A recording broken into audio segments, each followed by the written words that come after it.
తాకట్టులో ఉన్న మీ బంగారాన్ని విడిపించి అదే రోజు ఉన్న ఆన్లైన్ రేటుకే మేము కొంటాము. Ganesh gold buyers. మా నంబర్ 9160556916.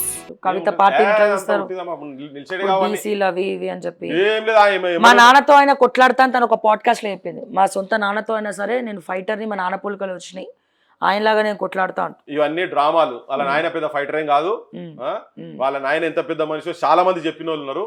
ఓకే, ప్రకాష్ రావు వింటే తెలుస్తుంది, ఆయన మాటలు వింటే, గుణె ప్రకాష్ రావు మాటలు వింటే తెలుస్తుంది ఆయన ఎంత గొప్పోడు అన్న సంగతి బాగా తెలుస్తుంది. ఈ కవితలు గీతలు తెలంగాణను మార్చేది కాదు. కొంతమంది నిన్నయాల ఆమె వెంబడేదో అటు ఇటు తిరుగుతా ఉన్నారు. వాళ్ళందరూ నాయన ఆమె దగ్గర బాగా పైసలు ఉన్నాయి, తెలంగాణ పైసలు ఉన్నాయి, ఏమైనా ఉంటే ఆమె దగ్గర పైసలు ఉంటే వసూలు చేసుకోరు, బాగా తిరగడానికి వసూలు చేసుకోరు, అంతనే. కానీ మీరు ఎట్లా ఆడ ఉంటున్నారు అంటేనే మీ వ్యక్తిత్వాన్ని చంపుకుంటారు. నాకు తెలిసి అయితే ఏమంటే అటువంటి చేయండి. ఎందుకంటే ఇప్పుడు ఆమె కనుక మంచి చేసిందంటే మంచిగా మాట్లాడుతుంది. ఈ రిజర్వేషన్ గురించి అప్పుడే మాట్లాడుతుంటే బరాబర్ మాట్లాడుతుంది. మేము కూడా అరే కరెక్ట్ ఆమె మాట్లాడింది అంటుంటుంది. ఇప్పుడు మొన్న ఇదే నిరుద్యోగులు, ఇప్పుడు నిరుద్యోగుల గురించి మీటింగ్ పెట్టింది ఆమె. ఇదే నిరుద్యోగుల గురించి ఈ జడ్జిమెంట్ రాకముందు నిరుద్యోగులు పోయి మాట్లాడితే భీకరమైన యుద్ధం జరుగుతుంటే మేము వాళ్ళతో నిరుద్యోగులతో కలిసి తిరుగుతున్న క్రమంలో ఇప్పటికీ మేము వాళ్ళెంబడే ఉన్నాము. ఆమె ఏం చెప్తుంది, ఇవి ఐఐటి కావు సచ్ఐటి కావు, మీరు పోయి సపరేట్గా చదువుకోపోని అని. మేడం ఇంత ఘోరం జరిగినాయని. మరి ఈమెకైనా వాటాలు ఉన్నాయో తెలియదు. అంత ముందైతే పొట్లాలు ఉన్నాయి కదా, సింగరేణి ఉద్యోగాల మీద ఉన్నది, ఇవన్నీ ఆమె డైరెక్ట్ ఇన్వాల్వ్ అయ్యి ఉంది కదా. మా ఊళ్ళో కొంతమందికి ఏంటంటే ఇప్పుడు వీళ్ళు జడ్జిలను మేనేజ్ చేస్తున్నారు, అడ్వకేట్లకు పైసలు ఇస్తుంది కూడా మా దగ్గర పైసలు లేవు కనుక ఈమె పైసలు పెడతా అంటుందన్నా, అందుకే మేము పోతున్నాము అని చెప్పని కొంతమంది చెప్తున్నారు. ఓకే, కానీ మీటింగ్లు పెడుతున్నారు, కొట్లాడిని కూడా ఆడనే ఉన్నారు. ఇప్పుడు అవి కూడా కాస్ట్లీ అయిపోయినాయి, సుప్రీంకోర్టు కూడా కాస్ట్లీ అయిపోయినాయి. సో అవన్నీ నేను పక్కకు పెడితే ఈ కవితలు వీళ్ళు తెలంగాణకు ప్రత్యామ్నాయం కాలేరు.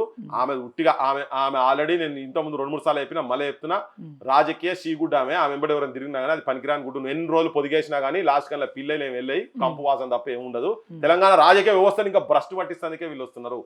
నూతన రాజకీయ చైతన్యం తెలంగాణ ప్రజల్లో గ్రౌండ్ లెవెల్లో వచ్చి గనక ఆడ వస్తే తప్ప మార్పు ఏమైనా జరుగుతుంది. కానీ లేకపోతే ఇది ఇట్లనే ఉంటది. ఎంత ఘోరంగా మేనేజ్ చేస్తున్నట్టు చెప్తున్నా కదా.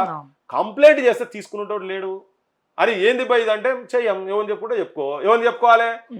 ఆఫీసర్ కూడా అపాయింట్ చేస్తాడు, పాలిటిషియన్, రాజకీయ నాయకుడి దగ్గర పోతే వాడే కలిసి ఉండే వీళ్ళతోటి. మీకే అట్లా చెప్తున్నట్టే సామాన్యులకు ఇంకెట్లా చెప్తున్నట్టు ఉంది. ఇప్పుడు నేనేదో ఇంటర్వ్యూలో మేనేజ్ చేసే ప్రయత్నం చేస్తున్నా, సామాన్యులు రాణిస్తలేరు.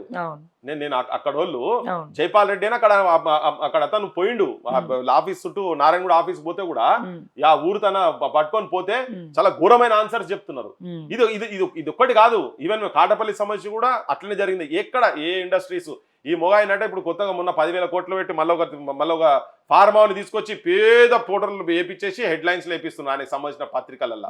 విషం ఆల్రెడీ విషం ప్రవహిస్తున్నది, కాలువలలో విషం ప్రవహిస్తున్నది, మూసి మొత్తం విషమే మొత్తం. మొన్న 3-4 రోజుల కింద టైమ్స్ ఆఫ్ ఇండియాలో వచ్చింది ఆర్టికల్ కూడా వచ్చింది. దాంట్లో క్లియర్ ఉన్నది మొత్తం మలమూత్రాలతో మునిగిపోయి ఉన్నది, కంపే మొత్తం ఇంట్లో ఉన్నది, కంప్లీట్ గా ఉన్నది అనేది మూసి కాలువలో వాడుతున్నది. దాన్ని ఇండస్ట్రియల్ వేస్ట్లు ఆల్రెడీ పోతున్నది ఫార్మాలో. ఇంకా నువ్వు ఒక 10,000 కోట్ల తీసుకొచ్చి నువ్వు మళ్ళీ పెట్టి ఇసపు పుండును ఇంకా విషం చేస్తున్నారు. నీ తలకాయల విషం ఉన్నది, నీ నాలుకల విషం ఉన్నది, మీ పాలిటిషియన్స్ నాలుకల విషం.